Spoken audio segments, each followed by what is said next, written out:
देखो क्या दे रखा है, 1/2 की घात -5। अभी इस फॉर्मूले के अकॉर्डिंग करेंगे सवाल, a/b की घात -m।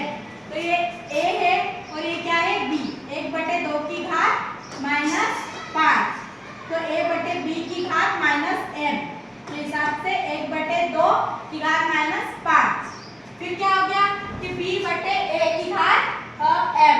जब इसको पलटा के लिखा तो जो इसकी घात माइनस में थी वो काय हो गई प्लस में, तो 2/1 की घात 5।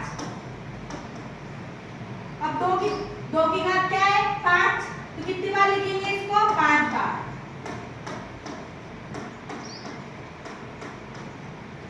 अब 1 की भी घात क्या है 5, 1 गुना 1 गुना 1 गुना 1 गुना 1, 2 दूनी 4, 4 दूनी 8, 8 दूनी 16, 16 दूनी 32 और 1 का गुना करेंगे तो ये